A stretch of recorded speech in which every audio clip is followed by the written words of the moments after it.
So, ice from overnight into early this morning, generally in about the 2/10 of an inch to some folks pushing maybe 3/10 of an inch range.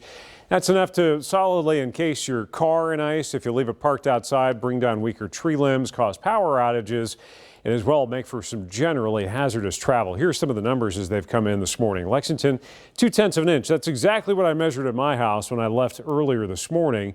But the highest totals, around a half an inch, come in back towards E-Town especially, where they've got even more widespread tree damage out there. So that's going to be the big concern, the possibility of power outages and dangerous travel conditions this morning. How do you measure it? A lot of folks go out and hold a ruler up to it and say, well, there's the width of the ice. That's how much I've got. Well, you've got to subtract that branch. You can't count the branch in there. So you measure the thickest part and the thinnest part, add those two numbers together, divide them by 2, and then that gives you your total ice accumulation.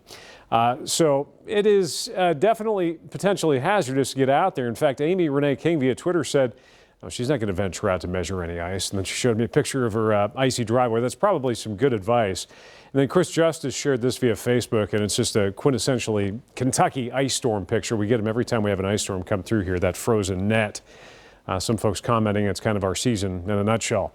This is a look downtown. Our 21C Museum Hotel live weather bug camera shows the problems with the roads that we have. We had that ice from overnight, the freezing rain, the raindrops that freeze on impact gives you that sheet of solid ice. But then you throw some sleet into the mix, and that actually gives you a little more traction there than just the solid sheet of ice. But still, roads are not in good shape and are hazardous. You want to watch out. Out in eastern Kentucky, roads are still wet. So this kind of tells the tale of what some of our southeastern viewers have been dealing with. If you look at current road conditions, we are snow, more sleet prone in parts of the bluegrass here. And it's icy with the freezing rain southeast, but we're still showing wet conditions into far southeastern Kentucky because you guys are still around or slightly above freezing.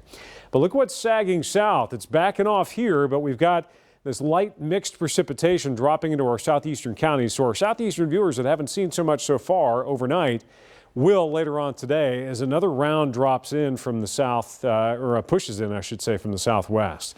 They're paring down the warnings and advisories up north, but we're still under an ice storm warning here.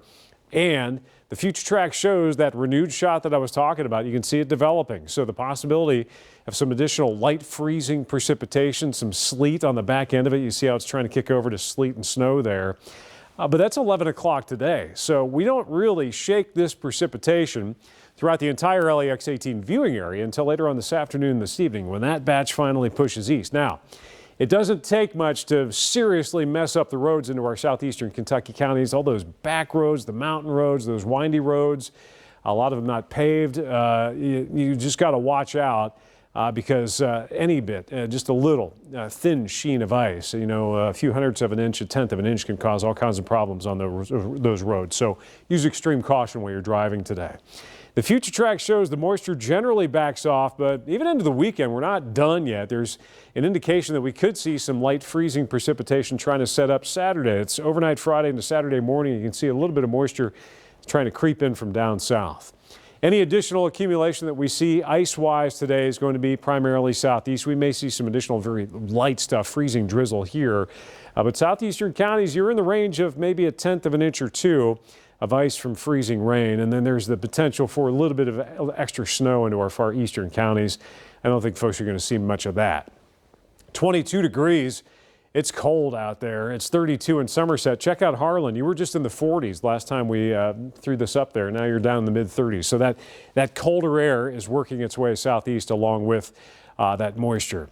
And temperatures struggle. We're bumping around the 20s today, low 30s south. We'll get way down in the 20s tonight for lows, and then just barely make it back to around freezing, I should say teens and 20s going into the weekend. So this cold air is just going to continue to work its way in.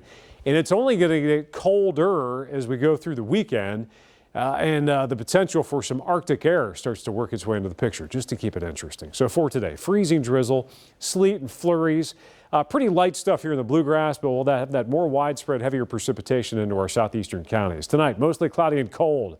Patchy, freezing drizzle. Freezy drizzle is a good way to put it as well. And into the weekend, there's the cold that's descending. I mean, it is going to get frigid out there. And just As that happens, we'll start to see an increasing chance for some pretty decent, right now looking like could be shots of straight up snow, multiple of them in the next week.